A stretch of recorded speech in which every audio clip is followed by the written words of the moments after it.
Welcome to class number 18। ये हमारी active and passive voice की दूसरी क्लास है। तो पिछली क्लास में हमने देखा था प्रेजेंट टेंस में पैसिव हम किस तरह से बनाते हैं। आज की क्लास में हम देखेंगे कि पास्ट टेंस में पैसिव को किस तरह से बनाते हैं। सबसे पहला टॉपिक हमारा है सिंपल पास्ट में पैसिव किस तरह से बनता है। The past simple passive is used when referring to a single completed action in past, focusing on effect rather than the cause. तो जो कोई भी एक सिंगल कंप्लीटेड एक्शन होना चाहिए, वो भी पास्ट का। दूसरी बात, वो जो एक्शन है उसका इफेक्ट पे हम जोर देते हैं, बजाय कि उस एक्शन को किस चीज ने किया या किस वजह से वो एक्शन हुआ। तो इफेक्ट पर फोकस रहता है, ना कि कॉज पर।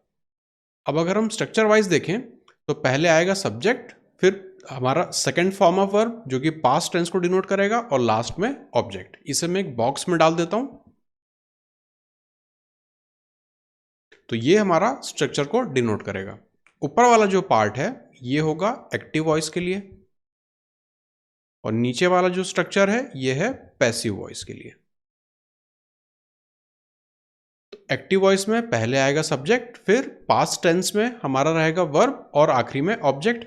उसका जब हम पैसिव बनाएंगे तब ऑब्जेक्ट को हम आगे लिख लेंगे, फिर साथ में आएगा वॉज या वर। और अगेन सारे पैसिव में कौन सा फॉर्म ऑफ वर्ब यूज होता है? Third form of verb.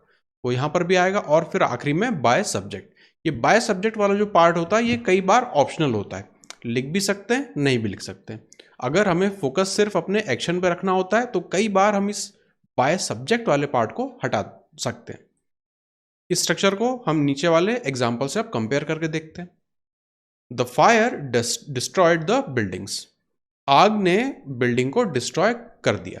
अब यहां पे आप देखेंगे द फायर, फिर जो हमारा वर्ब है वो मेन वर्ब क्या है यहाँ पे? डिस्ट्रॉय। तो वो हमारा पास्ट टेंस में आ रहा है, वो भी सेकंड फॉर्म में। तो डिस्ट्रॉयड, क्या डिस्ट्रॉय किया? बिल्डिंग को डिस्ट्रॉय किया। तो जो द फायर है वो डिनोट करेगा हमारे सब्जेक्ट को, डिस्ट्रॉयड जो है वो आ जाएगा हमारा वर्ब पास्ट टेंस में, और जो बिल्डिंग्स है वो है हमारा ऑब्जेक्ट।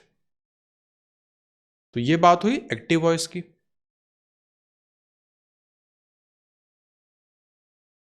अब इसका जब हम पैसिव बनाएंगे तब क्या करेंगे? ऑब्जेक्ट को हमें पहले लिखना है, तो द बिल्डिंग्स आगे आ जाएगा। तो आप देखेंगे द बिल्डिंग्स यहां पर आ गया। फिर वॉज या वर आएगा उसके बाद। अब वॉज या वर कैसे डिसाइड होगा? सब्जेक्ट के हिसाब से डिसाइड होगा। जैसे यहां पर बिल्डिंग्स मतलब ये प्लूरल हमारा ऑब्जेक्ट है, तो इसके लिए ये जो नाउन है हमारा प्लूरल है, तो इसके साथ जो हम हेल्पिंग वर्ब यूज करेंगे वो वर यूज करेंगे, ना कि वॉज। अगर ये द बिल्डिंग होता, सिंगुलर होता, तब हम यहाँ पे वॉज को यूज करते। तो द बिल्डिंग ऑब्जेक्ट था, वो हमने आगे लिखा। अब वॉज या वर हमें चूज करना है, तो हम यहाँ पे प्लूरल है इसलिए हम यहाँ पे वर हमने चूज किया। वर्ब का हमें थर्ड फॉर्म बनाना है, तो यहाँ पे जो वर्ब थी डिस्ट्रॉय, उसका हमें थर्ड फॉर्म बनाना है। अगेन वो भी रहेगा हमारा डिस्ट्रॉयड। तो ये हमने वर्ब भी लिख ली। उसके बाद बाय सब्जेक्ट, तो बाय द फायर। तो जो द सब्जेक्ट था वो हमने यहाँ पर लिखा, ऑब्जेक्ट था वो हमने आगे लिखा। वॉज या वर जो है वो सेंटेंस का स्ट्रक्चर है, और वर्ब का थर्ड फॉर्म हमने यहाँ पर लिखा। ये बन गया हमारा पैसिव वॉइस। तो आपको ये स्ट्रक्चर देखना है और इस दो सेंटेंसेस को इनको कंपेयर करना है, तो आपको पूरा समझ में आ जाएगा कि पास्ट सिंपल में पैसिव वॉइस कैसे बनता है। अब इसी पैसिव वॉइस के हम 2-3 एग्जांपल और देख लेते हैं। The trees were cut down last year. The trees were cut down, तो वॉज या वर वाला जो स्ट्रक्चर का पार्ट है वहां से हमने वर लिया। और कट जो होता है इसके फॉर्म चेंज नहीं होते, तो कट का जो थर्ड फॉर्म है वो भी कट ही रहेगा। दूसरा, the rail road was damage, तो यहां पर आप देखेंगे वॉज आपको दिखा वॉज या वर वाले स्ट्रक्चर से, और डैमेज का थर्ड फॉर्म होता है हमारा damaged. 2 people were injured in the incident, यहां पे आपको वर दिखेगा, और यहां पे इंजर का थर्ड फॉर्म इंजर्ड। तो ये जो तीनों एग्जाम्पल्स हैं ये पैसिव वॉइस के एग्जाम्पल्स हैं। तो आपको अगेन कैसे हम पहचानेंगे क्या की पार्ट है? तो आपको वॉज या वर से इसे पहचानना है, प्लस उसके साथ जो वर्ब आ रही होगी वो थर्ड फॉर्म में। पैसिव में तो वर्ब थर्ड फॉर्म में रहती ही है, उसमें कोई प्रॉब्लम नहीं है। बाकी के जो हमारे टेंस है उनसे अलग क्या है? यहाँ पे वॉज और वर का यूज हो रहा है। नेक्स्ट हम चलते हैं पास्ट कंटिन्यूअस में पैसिव कैसे बनता है वो देखेंगे। It is used to refer ongoing actions in the past. Again यहाँ पे कंटिन्यूस टेंस है तो वहां से आपको आइडिया लग गया कि कुछ ना कुछ एक ऑनगोइंग एक्टिविटी हो रही होगी। अब इसके अगर हम स्ट्रक्चर की बात करें, इसे मैं बॉक्स में डाल देता हूं। पहला वाला जो स्ट्रक्चर है वो है एक्टिव वॉइस का, दूसरा वाला स्ट्रक्चर है पैसिव वॉइस का। अब अगेन एक्टिव वॉइस में पहले आएगा हमारा सब्जेक्ट, फिर वॉज या वर और फिर वी का आईएनजी फॉर्म। तो वी का जब भी आईएनजी फॉर्म आता है तो वो हमें बताता है कि कंटिन्यूअस टेंस की बात हो रही है। और लास्ट में ऑब्जेक्ट, तो सब्जेक्ट वॉज वर वी का आईएनजी फॉर्म, जैसे कि डूइंग, ईटिंग, इस तरह की हम यहाँ पे वर्ब यूज करेंगे। अब जब इसका हम थर्ड हमारा पैसिव वॉइस बनाएंगे तब क्या करेंगे, ऑब्जेक्ट हमारा आगे आ गया जैसा कि हम सारे अभी तक के पैसिव के स्ट्रक्चर में करते आ रहे हैं। फिर वॉज या वर हम एज इट इज यहाँ पर रहने देंगे। वी प्लस आईएनजी का जो फॉर्म है उसकी जगह हम यूज करेंगे थर्ड फॉर्म और साथ में हम ऐड करेंगे बीइंग। बीइंग इस तरह के सारे स्ट्रक्चर्स में आपको दिखेगा। तो जब भी पास्ट कंटिन्यूस पैसिव रहेगा तो वॉज वर के साथ आपको बीइंग और फिर यहाँ पे थर्ड फॉर्म दिखेगा वर्ब का, और लास्ट में हमारा सब्जेक्ट एज इट इज। इसी को हम सेंटेंस के फॉर्म में देखते हैं। Secret agents were watching him. Secret agents जो हैं वो किसी व्यक्ति को देख रहे थे, उस पर नजर लगाए हुए थे। अब यहां पर जो सीक्रेट एजेंट्स हैं ये हो जाएगा हमारा सब्जेक्ट। तो चूंकि ये प्लूरल सब्जेक्ट है तो उसकी जगह हम वॉज या वर्ब में से क्या चूज करेंगे, हमने वहां पे वर्ब को चूज किया, वो स्ट्रक्चर का ही पार्ट है। अब जो वर्ब है वॉच, उसका हमें आईएनजी फॉर्म यहाँ पे लिखना होता है। तो वर्ब ये हमारा यहाँ पर है और हिम ये हमारा होगा ऑब्जेक्ट। ये एग्जाम्पल है एक्टिव वॉइस का। सेंटेंस का अगर आप स्ट्रक्चर देखें, ऊपर वाले से आपको यहाँ पर कंपेयर करना है। सीक्रेट एजेंट्स सब्जेक्ट, वॉज या वर्ब की जगह हमने यहाँ पे वर्ब को चूज किया क्योंकि एजेंट्स यहाँ पे प्लूरल फॉर्म में। अगेन हमें वर्ब का आईएनजी फॉर्म लिखना था तो हमने यहाँ पे वॉचिंग लिखा, और आखिरी में सब्जेक्ट था तो वो हिम उसे डिनोट कर रहा है। अब इस एक्टिव वॉइस का हमें पैसिव बनाना है, तो स्ट्रक्चर कैसा दिखेगा, he was being watched bye secret agents. तो आप देखेंगे यहाँ पे जो ऑब्जेक्ट था वो हमने आगे लिखा, स्ट्रक्चर के हिसाब से ऑब्जेक्ट आगे आना चाहिए। फिर वॉज या वर, अब ही सिंगुलर है तो उसके साथ हम यूज करेंगे वॉज को। बींग अगेन आप देखेंगे स्ट्रक्चर का पार्ट है बींग, तो वो आपको यहाँ पे दिख गया। अब यहाँ पे जो वर्ब थी वो वॉच थी और आईएनजी फॉर्म में थी। हमें क्या चाहिए पैसिव में, वर्ब थर्ड फॉर्म में, मतलब पास्ट पार्टिसिपल के फॉर्म में। तो वॉच का पास्ट पार्टिसिपल होता है वॉच्ड। फिर बाय सब्जेक्ट किसके द्वारा, तो सीक्रेट एजेंट्स के द्वारा। तो ऑब्जेक्ट जो था वो हमने यहां पर आगे लिख लिया। बीइंग स्ट्रक्चर का पार्ट है, ये हमारा यहाँ पे मेन वर्ब आ गया थर्ड फॉर्म में, और यहां पर सब्जेक्ट। तो अगेन यहां पर भी आप इन दो स्ट्रक्चर से इन दोनों सेंटेंसेस को आप कंपेयर करिए। सेकेंड वाला हमारा पैसिव वॉइस है। पूरा एक्टिव पैसिव जो आपको सॉल्व करना है बिल्कुल स्ट्रक्चर बेस्ड आपको चलते जाना है। दो चीजें आपको ध्यान रखनी है। अगेन पहला, किस टेंस की बात हो रही है वो आपको पहले पहचानना है। जब आपने टेंस पहचान लिया तो वहां से फिर आपको स्ट्रक्चर अपने आप दिखने लगेगा। जैसे बीइंग वाले जितने भी रहेंगे वो सब आपको कंटिन्यूस में ही दिखेंगे, सिंपल में, परफेक्ट टेंस में, कहीं पर भी आपको ये स्ट्रक्चर नहीं दिखेगा पैसिव में। ठीक है, तो छोटी छोटी चीजें हैं जो स्ट्रक्चर से हमें पकड़ में आ जाती हैं। स्ट्रक्चर पकड़ लिया, टेंस देख लिया, बस उसके बाद आपको क्वेश्चंस में आइडेंटिफाई करना बहुत आसान हो जाएगा। तीन इसके हम और एग्जांपल्स देख लेते हैं। The students were being taught how to write good letter. The students, again यहाँ पे हम स्ट्रक्चर वाइज देखें तो वर हमें दिख रहा है जो कि पैसिव में आना चाहिए, बीइंग हमें दिख रहा है, और टीच का हमें थर्ड फॉर्म टॉट दिख रहा है। ठीक है, तो ये तीनों स्ट्रक्चर्स पैसिव के ही हैं। कुछ छोटी छोटी चीजें हैं किस तरह से हमें आइडेंटिफाई करना होता है पैसिव वॉइस को किसी भी सेंटेंस में, वो हम यहाँ पे देख रहे हैं। By the time I got back to my car it was being taken away. Was हमें पता है स्ट्रक्चर का पार्ट है, बीइंग हर जगह आता ही है स्ट्रक्चर में, आप देखेंगे। फिर टेक का third form taken, was being taken. I went for lunch while my bike was being fixed. तो यहां पर आप देखेंगे वॉज, फिर बीइंग, और फिर फिक्स का थर्ड फॉर्म हमारा फिक्स्ड। तो पूरा स्ट्रक्चर एग्जैक्टली सेम चल रहा होता है, कहीं कोई आपको डिफरेंसेस में ज़्यादा देखने को नहीं मिलेगा। बीइंग वाले पार्ट से हम पहचान लेते हैं कि ये कंटिन्यूस टेंस में चल रहा है थर्ड फॉर्म, और फिर आगे वॉज से हम पहचानेंगे कि ये पास्ट कंटिन्यूस टेंस में बात हो रही है। तो ये बात हुई पैसिव वॉइस की। इसे हमने देखा एक्टिव वॉइस से कैसे हम कन्वर्ट करेंगे, प्लस यहाँ पे स्ट्रक्चर क्या रहेगा। अब चलते हैं थर्ड वाली कैटेगरी में पास्ट परफेक्ट पैसिव। तो अगर आपने पिछली क्लास देखी है, आपको अगर वो याद है, तो वहां पर भी हमने जो प्रेजेंट टेंस था उसका सिंपल प्रेजेंट, कंटिन्यूस प्रेजेंट और परफेक्ट प्रेजेंट परफेक्ट, हमने ये तीन ही टेंस देखे थे। पास्ट में भी एग्जैक्टली सेम टेंस है, फ्यूचर में भी एग्जैक्टली सेम टेंस रहेंगे। The past perfect passive is use to refer to events that happened before another event. तो ये तो आपको पता है कि जब भी परफेक्ट टेंस की बात हो रही होती है तो एक्टिविटी कंप्लीट हो चुकी होती है, इसलिए events that happened before another event in the past, एक के बाद एक पास्ट में जब दो इवेंट हो रहे होते हैं तो उन्हें हम परफेक्ट टेंस से डिनोट करते हैं। अब स्ट्रक्चर कैसा दिखेगा इसमें एक्टिव और पैसिव के लिए, इसे हम बॉक्स में डाल देते हैं। पहला वाला जो स्ट्रक्चर है वो है एक्टिव वॉइस का, दूसरा वाला जो स्ट्रक्चर है वो है पैसिव वॉइस का। अगेन एक्टिव वॉइस की जब हम बात करें तो सब्जेक्ट हमें पहले दिखता है, तो सब्जेक्ट फिर हैड, और यहां पर वर्ब ऑलरेडी थर्ड फॉर्म में ही रहती है। सब्जेक्ट हैड, फिर वर्ब का थर्ड फॉर्म और आखिरी में ऑब्जेक्ट। कोई भी एक्टिव सेंटेंस रहता है तो उसका स्ट्रक्चर जनरल ये रहता है, पहले सब्जेक्ट आता है, बीच में वर्ब रहता है, आखिरी में ऑब्जेक्ट आता है। अब इसे अगर हम पैसिव में कन्वर्ट करेंगे तो ऑब्जेक्ट हमें आगे दिख जाएगा। हैड क्या बन जाएगा, हैड बीन, मतलब एक्स्ट्रा क्या ऐड हुआ यहाँ पे, been. Third form, again active में भी थर्ड फॉर्म था, यहाँ पर अभी हम थर्ड फॉर्म रखेंगे।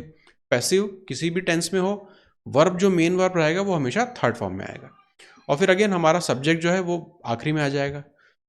इस चीज को अब आप इस एग्जाम्पल से कंपेयर करिए। The organiser had cancelled the party. The organiser ये हो गया हमारा सब्जेक्ट, हैड स्ट्रक्चर का पार्ट है, कैंसल का थर्ड फॉर्म कैंसल्ड, क्या कैंसिल किया उसने, पार्टी को कैंसिल किया। तो द ऑर्गेनाइजर यहां पे हो जाएगा सब्जेक्ट, कैंसल्ड ये हमारा यहां पे मेन वर्ब है, पार्टी हमारा यहां पे ऑब्जेक्ट है। तो स्ट्रक्चर किस तरह का हो गया, ये एक्टिव वॉइस का। अब इस एक्टिव वॉइस का हमें बनाना है पैसिव वॉइस, तो अगेन इस स्ट्रक्चर से हम इस स्ट्रक्चर में मूव कर रहे हैं। ऑब्जेक्ट हमें पहले लिखना है, तो ऑब्जेक्ट यहाँ पे पार्टी था, तो आप देखेंगे द पार्टी यहाँ पर आ गया, ये बन गया हमारा ऑब्जेक्ट। फिर हैड यहाँ पर था, उससे हमें क्या कन्वर्ट करना होता है, हैड बीन में, तो हैड से हमने बनाया हैड बीन, ये स्ट्रक्चर का पार्ट हो गया। फिर आएगा हमारा verb cancelled, already third form में ही रहेगा, यहाँ पर भी एक्टिव में भी थर्ड फॉर्म था, पैसिव में तो थर्ड फॉर्म होना ही होना है। उसके बाद आखिरी में किसके द्वारा, ऑर्गेनाइजर जो हमारा सब्जेक्ट था। तो ये हमारा स्ट्रक्चर बन गया पैसिव वॉइस का। अगेन सेम चीज आपको यहां पे स्ट्रक्चर से ही इसे कंपेयर करना है। ऑर्गेनाइजर हमारा सब्जेक्ट था, फिर हेड स्ट्रक्चर का पार्ट है, V3 कैंसल का third form, past participle form cancelled, और फिर ऑब्जेक्ट हमारा आखिरी में। अब इसका जब हम पैसिव बनाएंगे तो ऑब्जेक्ट आगे करेंगे, पैसिव बाद में, ऑब्जेक्ट आगे लिखेंगे और सब्जेक्ट बाद में लिखेंगे। तो ऑब्जेक्ट हमने आगे ले लिया, द पार्टी, स्ट्रक्चर में चेंज क्या आता है, हेड के बाद बीन ऐड करते हैं, had been cancelled, third form तो रहेगा यहाँ पे, किसके द्वारा, बाय द ऑर्गेनाइजर। ऑब्जेक्ट पहले, फिर हमारा मेन वर्ब, और फिर आखिरी में सब्जेक्ट, और बीच में जो भी हमारा स्ट्रक्चर का पार्ट रहेगा, जिस भी टेंस में आप डील कर रहे होंगे उसके हिसाब से हम यहाँ पे जोड़ते हैं। जैसे अभी हम पास्ट परफेक्ट में हैं तो हम हैड बीन यहाँ पर ऐड करते हैं। ये हमने देखा पास्ट परफेक्ट पैसिव को। अब इसी के हम दो और एग्जाम्पल्स यहाँ पे देख लेते हैं। Anjali was so happy that her dog had been found. Again यहाँ पे आप देखेंगे हैड बीन, ये स्ट्रक्चर का पार्ट है, फाइंड का थर्ड फॉर्म फाउंड, और हर डॉग, डॉग हमारा ऑब्जेक्ट रहा होगा इसके एक्टिव में, वो यहां पर बन गया आगे हैड बीन फाउंड। उसी तरह से those deep parts of the ocean had never been explored before, those deep parts of the ocean had, negative sentence बना रहे हैं इसलिए यहां पे नेवर हमें दिख रहा है, हैड नेवर बीन एक्सप्लोर का थर्ड फॉर्म एक्सप्लोर्ड। एग्जैक्टली यही वाला स्ट्रक्चर हमारा यहाँ पर भी फॉलो हो रहा है। तो ये नीचे वाले थोड़े से कॉम्प्लेक्स या थोड़े से बड़े से सेंटेंसेस में आपको दे रहा हूँ ताकि आपको पहचानने में आए कि हमें किन चीज़ों को देखना है, कहाँ से हमें आइडेंटिफाई करना है, किस स्ट्रक्चर पे हमें ध्यान देना होता है। अब हम चलते हैं ग्रामर के रूल्स पर। तो पिछले वीडियोस में हम 51 रूल्स ऑलरेडी कवर कर चुके हैं, अब हम आगे के 3 रूल्स आज के वीडियो में देखते हैं। Rule number 52, when the subordinate clause comes after lest, तो ये लेस्ट वाला स्ट्रक्चर है, जो लेस्ट और शुड हमें कई बार क्वेश्चंस में दिखता है, उस स्ट्रक्चर में हम आज डील कर रहे हैं। The auxiliary verb should must be used whatever be the tense of the verb. जब भी लेस्ट वाले स्ट्रक्चर के सेंटेंस आपको दिखेंगे तो उसके साथ हमेशा हमें शुड यूज करना होता है। We start early lest we shall miss the train. यहां पे लेस्ट का आपको स्ट्रक्चर दिख रहा है, लेकिन यहां पे शुड नहीं है। नीचे वाले सेंटेंस को अगर हम देखें, we start early lest we should miss the train, तो ऊपर वाला सेंटेंस गलत, नीचे वाला सेंटेंस सही। अब इन सेंटेंसेस का मीनिंग क्या हो रहा होता है कि we start early lest we shall miss the train. हमें जल्दी से निकलना चाहिए अपने घर से ताकि हम ट्रेन मिस ना करें। तो उसे स्ट्रक्चर वाइज हम कैसे लिखते हैं करेक्ट सेंटेंस में, we start early lest we should miss the train. अगर हम जल्दी घर से नहीं निकलेंगे तो हम ट्रेन को मिस कर देंगे। रूल नंबर 53, एन एडवर्ब और एडवर्बियल फ्रेज, चाहे एडवर्ब हो या एडवर्ब का पूरा एक बड़ा सा स्ट्रक्चर फ्रेज आपको दिख रहा हो, should not be placed between two and the verb part of the infinitive. Infinitive आपको पता है किस तरह का स्ट्रक्चर होता है, टू और फिर उसके बाद वर्ब आता है, जैसे to eat, to run, to sleep, ये सारे क्या है इन्फिनिटिव। इसी फेनोमेना को हम कहते हैं स्प्लिट इन्फिनिटिव। तो जब आपका जो इन्फिनिटिव है जैसे कि टू ईट, ये आपका एक पूरा इन्फिनिटिव है। अब इस इन्फिनिटिव के बीच में, टू और ईट के बीच में आपने कुछ ना कुछ एडवर्ब या एडवर्ब का फ्रेज आपने जोड़ दिया, तो वो एरर हो जाता है जिसे हम कहते हैं स्प्लिट इन्फिनिटिव। एग्जाम्पल से हम समझते हैं, I hope to immediately reply to your mail. अब यहां पे प्रॉब्लम क्या है, आप देखेंगे टू रिप्लाई जो है ये पूरा एक इन्फिनिटिव है, उसके बीच में क्या आ गया इमीडिएटली। इमीडिएटली क्या होता है हमारा एडवर्ब है, तो इस वजह से ये हमारा स्प्लिट इन्फिनिटिव का केस बन गया है, इसलिए ये सेंटेंस गलत है। सही सेंटेंस क्या होगा, आई होप टू रिप्लाई। अब आप देखेंगे यहाँ पे रिप्लाई जो है ये पूरा इन्फिनिटिव पार्ट है और जो एडजेक्टिव है वो इनके बीच में नहीं आ रहा है। अब ये सेंटेंस हो गया सही। यहाँ पर क्या हो रहा था, टू और रिप्लाई इनके बीच में आ गया था एडजेक्टिव, या एडजेक्टिव की जगह और एडजेक्टिव का कोई फ्रेज भी आ सकता है, सॉरी एडवर्ब का कोई फ्रेज भी आ सकता है, तो इसे हम कहते हैं स्प्लिट इन्फिनिटिव। करेक्ट सेंटेंस किस तरह का होगा, I hope to reply immediately to your mail.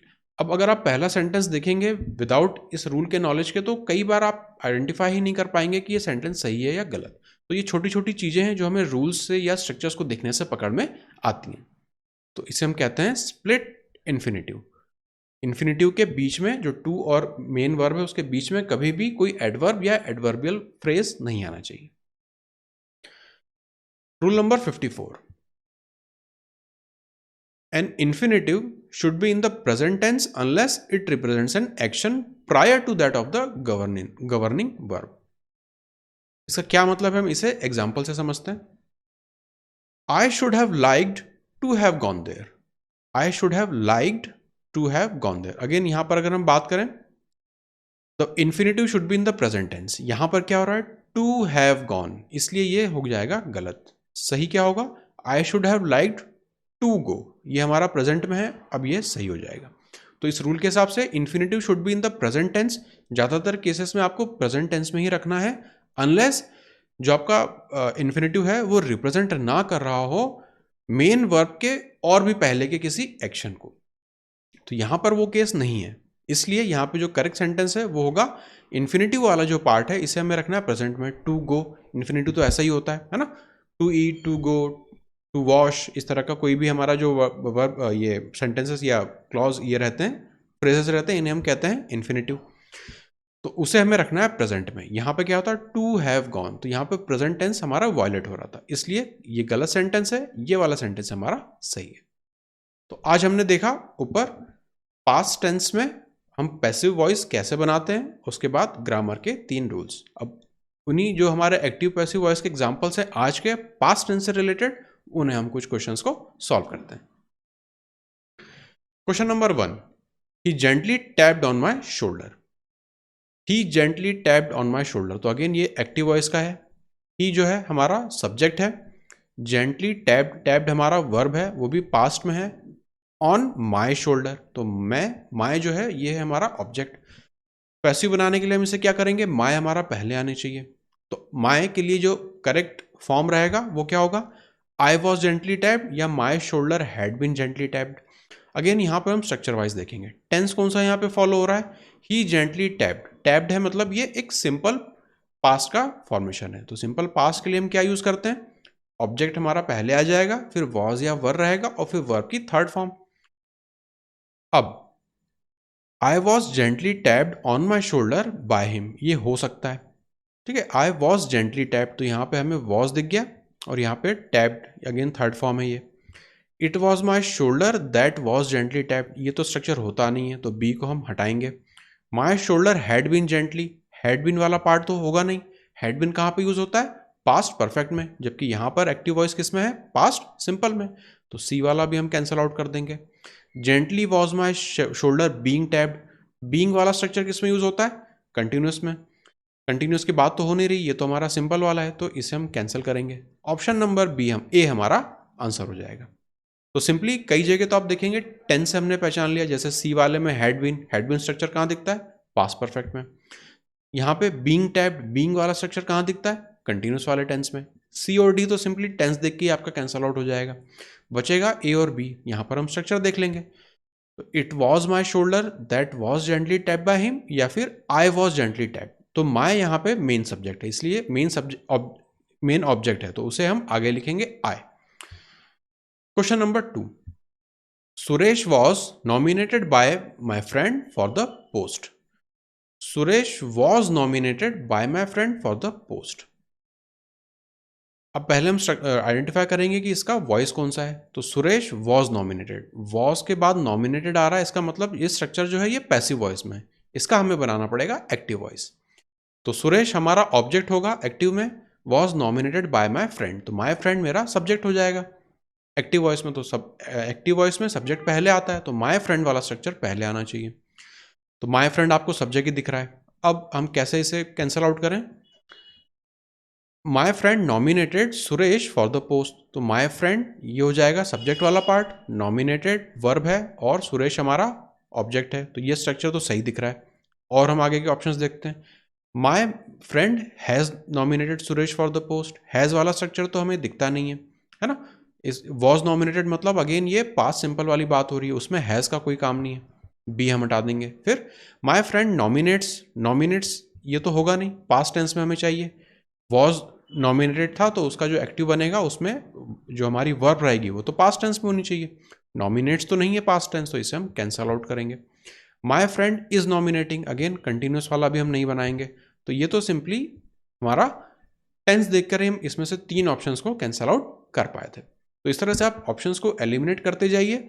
At least 2 options तो आप, कोई भी क्वेश्चन होगा उसमें आप 2 ऑप्शंस आराम से एलिमिनेट कर पाएंगे। ज़्यादातर कन्फ्यूजन रहता है 2 ऑप्शंस में, तो 50-50 चांस रहता है। वहाँ पे आपको अपना स्ट्रक्चर लगाना है, टेंस लगाना है, और चीज़ों को जो भी आपका करेक्ट ऑप्शन हो वो आपको दिख जाएगा। Question number 3, grandfather was digging the flower beds. अब यहाँ पे अगर हम वर्ब को देखें, डिगिंग मतलब ये कंटिन्यूस टेंस में चल रहा है पास्ट के, तो ग्रैंडफादर यहाँ पे सब्जेक्ट है, वॉज डिगिंग ये हमारा वर्ब है। क्या डिग कर रहे थे, क्या खोद रहे थे, फ्लावर बेड्स को, ये हमारा ऑब्जेक्ट हो जाएगा। तो जिसका जब हम पैसिव बनाएंगे तो फ्लावर बेड्स हमारा आगे दिखना चाहिए। यहाँ पे तो ग्रैंडफादर दिख रहा है, इसे हम हटा देंगे। अगेन यहाँ पे द ग्रैंडफादर वॉज डिगिंग, तो 2 आप देखेंगे डायरेक्टली एलिमिनेट हो गए। अब हम बात करेंगे ए और बी में। पहले ऑप्शन को देखें, the flower beds were digging grandfather, ये तो कोई मीनिंग ही नहीं दे रहा सेंटेंस।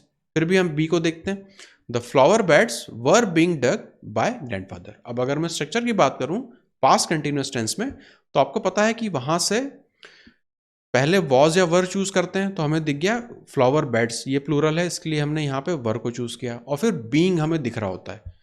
कोई भी पास्ट कंटिन्यूअस का जो हमारा टेंस रहेगा उसमें जब हम पैसिव बनाएंगे तो बीइंग हमें दिखेगा ही दिखेगा, वो आपको दिखेंगे केवल इसी ऑप्शन में दिख रहा है, तो बी हमारा सही आंसर हो जाएगा।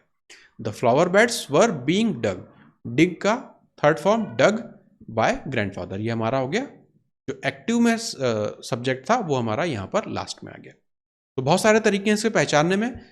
सबसे बढ़िया है यहाँ पे आप बीइंग देखिए, कहीं पर भी आपको दूसरे सेंटेंस में नहीं दिख रहा है, सिर्फ इसी वाले में आपको दिख रहा है, उससे आगे थर्ड फॉर्म भी आ रहा है, इसलिए हमने बी ऑप्शन को चूज किया था। हु टॉट यू ग्रामर, आपको ग्रामर किसने पढ़ाई। तो यहाँ पे आप देखेंगे हु टॉट, तो ये पास्ट सिंपल हो गया। अब इसका हमें बनाना है हु टॉट यू ग्रामर, ये वॉइस कौन सी हो गई, एक्टिव वॉइस। इसका हमें बनाना है पैसिव वॉइस। तो इसमें हम हमेशा बाय हुम से स्टार्ट कर सकते हैं, और भी स्ट्रक्चर होता है लेकिन ज़्यादातर में आपको बाय हुम ही दिखेगा। By whom you were taught grammar. अब आप देखेंगे क्वेश्चन सेंटेंसेस है, इसमें जो ऑर्डर होता है वो इन्वर्टेड ऑर्डर हम यूज़ करते हैं। तो पहले की क्लासेस में हम ऑलरेडी डिस्कस कर चुके हैं इन्वर्टेड ऑर्डर क्या होता है, जहाँ पे नॉर्मल सेंटेंस अगर होगा तो सब्जेक्ट और फिर वर्ब आएगा, लेकिन इन्वर्टेड ऑर्डर में पहले वर्ब आएगा, पहले हेल्पिंग वर्ब आएगा, उसके बाद हमारा सब्जेक्ट आता है। तो क्वेश्चन सेंटेंसेस में हम हमेशा इन्वर्टेड ऑर्डर यूज करते हैं। इसलिए हम यू वर ये तो नहीं हो सकता क्योंकि यहाँ पे इन्वर्टेड फॉर्म फॉलो नहीं हो रहा, तो ऑप्शन ए हमारा हो जाएगा eliminate. Bye whom were you taught grammar, या फिर by whom was grammar taught grammar you taught, ये तो कोई मीनिंग नहीं दे रहा सेंटेंस, ये भी हम एलिमिनेट कर देंगे। By whom were grammar taught to you, एक ही ऑप्शन सही है, option number B. Bye whom वर आपको सेंटेंस का स्ट्रक्चर दिखा, again were you taught grammar. तो वर ये हमारा जो हेल्पिंग वर्ब था ये पहले आ गया, यू हमारा बाद में आया, तो इसने अब इन्वर्टेड फॉर्म फॉलो कर लिया, इसलिए हम ऑप्शन नंबर बी को यहाँ पे चूज कर रहे हैं। Bye whom were you taught grammar. Did the noise frighten you, again question mark, तो यहां पर भी हमें इन्वर्टेड फॉर्म का ध्यान रखना होगा। Did the noise frighten you, तो डिड ने बता दिया कि पास्ट टेंस यूज हो रहा है यहां पे।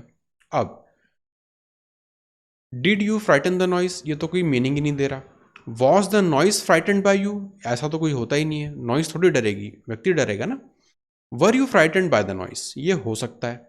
Were you frighten by the noise, तो हमें तो थर्ड फॉर्म चाहिए होता है वर्ब का, तो यहाँ पे फ्राइटन है उसका हमें फ्राइटन तो चाहिए, यहाँ पे फ्राइटन तो नहीं दिख रहा, इसलिए इसे भी हम कैंसिल करेंगे। ऑप्शन नंबर सी एकमात्र हमारा सही बचता है।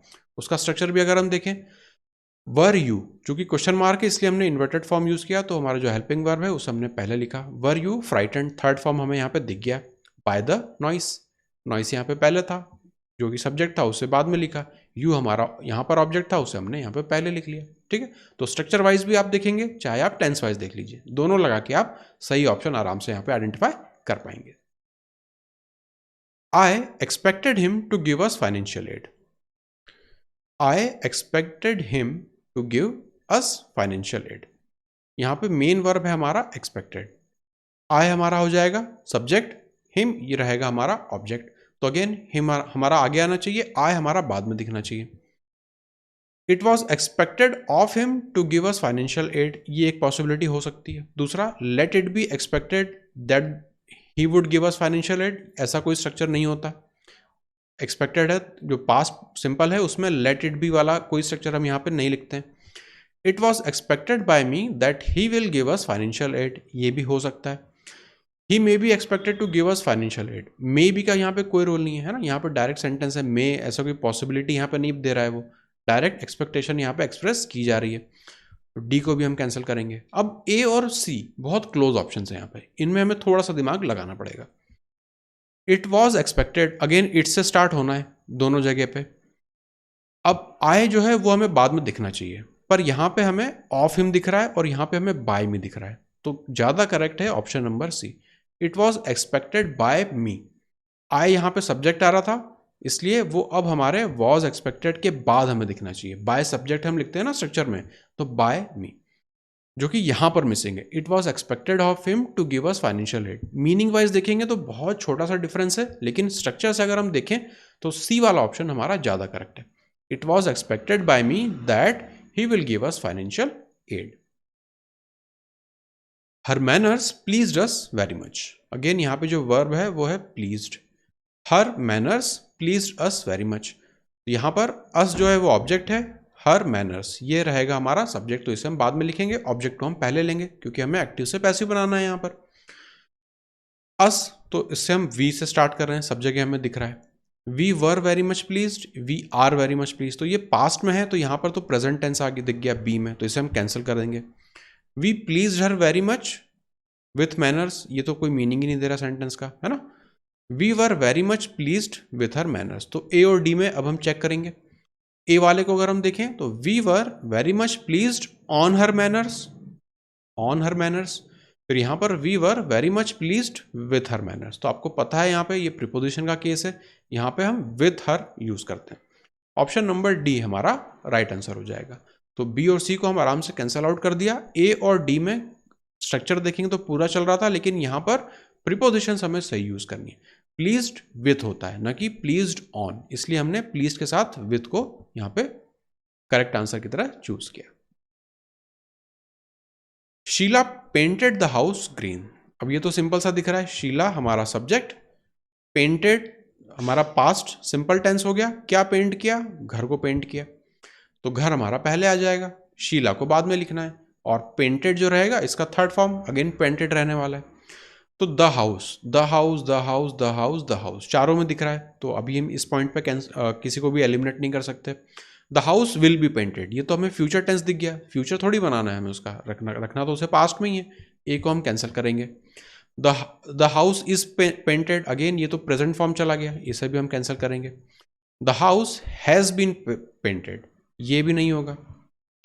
द हाउस वॉज पेंटेड, बस ये हमें स्ट्रक्चर वाइज भी दिख गया और टेंस वाइज भी दिख गया, तो बहुत सिंपल सा था। सिंपली हमने यहाँ पे टेंस को देखा तो दो ऑप्शन एलिमिनेट हो गए।